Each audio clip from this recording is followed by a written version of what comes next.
here. Core Civic.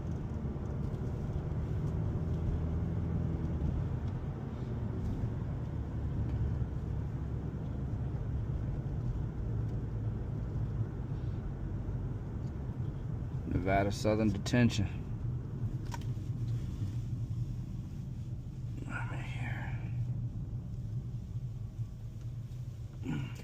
Good morning, good morning, good morning. Peace and blessings to everybody, man. Hope everybody's doing well. Checking in, man, giving you guys another video. Again, different stuff. You can see I try to put in the intro of the video where I was headed. I was driving out to Pahrump, Nevada, which is an hour outside of Vegas where I stay. And I was heading to a federal prison to do prison ministry. Something I was blessed enough to get into last year, but it was able to do one service, and then the chaplain left, so we couldn't do it until they got a new one. So they recently got a new chaplain, so we're back in the field doing prison ministry, man, which is dope, man. I pray to being able to do that, and the doors open for me to do that last year. So I want to share a little bit about that. So the prison we go to is a federal prison.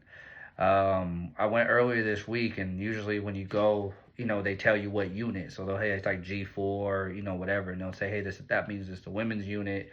It's this unit, whatever. And we had an opportunity to speak with the ICE unit this week. And these are gentlemen that are there either to serve out a sentence for whoever knows how long, or they're there just to wait until they get deported back to wherever the country they may come from.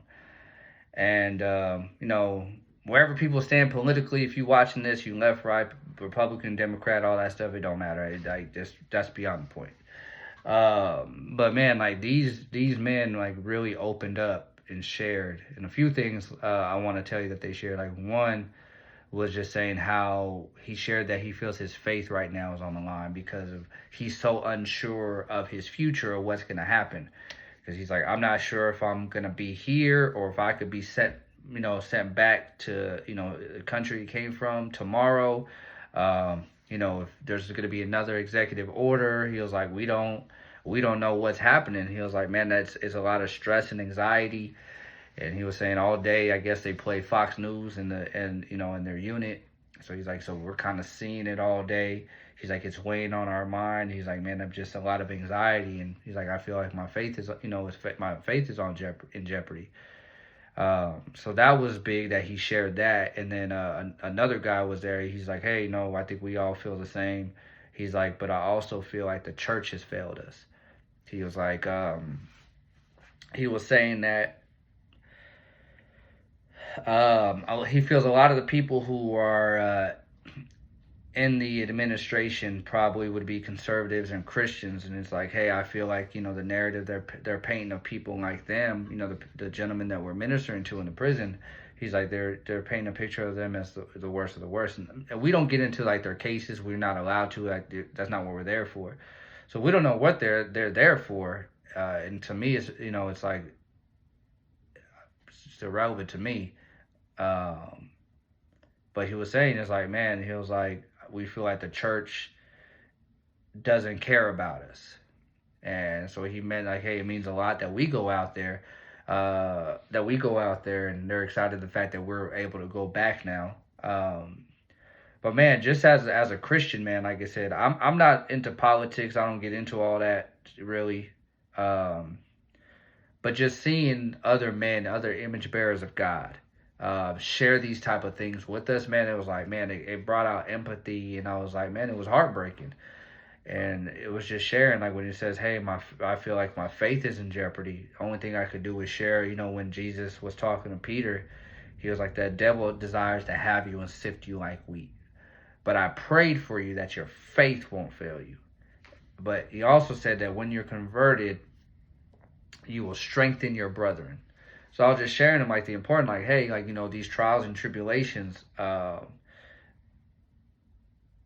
yeah, it can do that, but it says in the Bible, of course, it says, let patience have its perfect work so that you could be entire and complete and lacking nothing.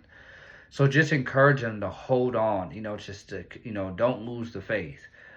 Even though it's tough in those circumstances and I don't understand it, I'm saying? I'm not in their shoes.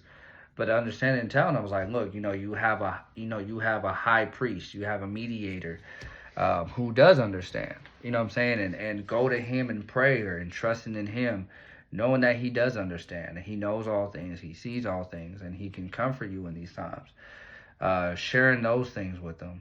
Another gentleman was honest enough, man. These dudes are honest. They was like, man, you keep telling me to hold on to hope, and we hear about heaven and eternity. He's like, man, but what about now? I want good things now. And it's like, hey, like, don't we all?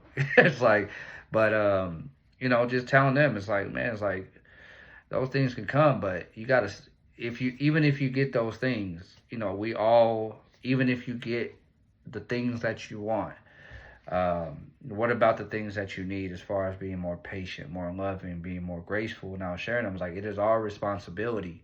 Even them, I was telling them, even in their environment, we have to make God's kingdom known. We have to bring heaven down, to earth. It's like, hey, if you feel like the church is abandoning you, you're not getting that. It's like, then be what you want to happen. You guys be that called out group within the prison, and be that church here. Give the grace that you want given to you. Give the love that you want given to you. And that's us as Christians should be doing on a day-to-day basis.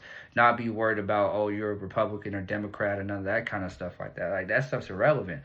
Our job isn't to convert people to a political party, but bring people to Christ. Because ultimately that's what matters. You know what I'm saying? Like, they could pass whatever laws and executive orders, but sin's going to be sin.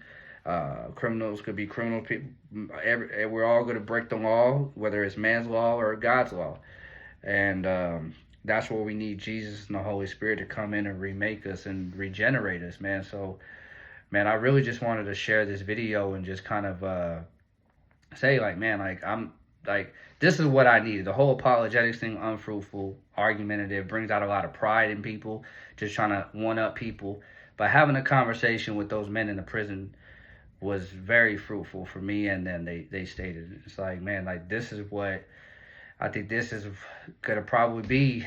Hopefully hopefully it keeps going, man. I'm excited. Just wanted to share that, man, and encourage everybody, man. Like, if you're in your local church, see what opportunities you have to go out there to minister, men and women in shelters, hospitals. Go to the hospitals, go to the hospice, go to prison ministry, stuff like that. Because people like that in these days, man, they need hope. They need Jesus. So just wanted to share that. But, man, hope y'all liked the video. God bless you guys. Take care. Peace.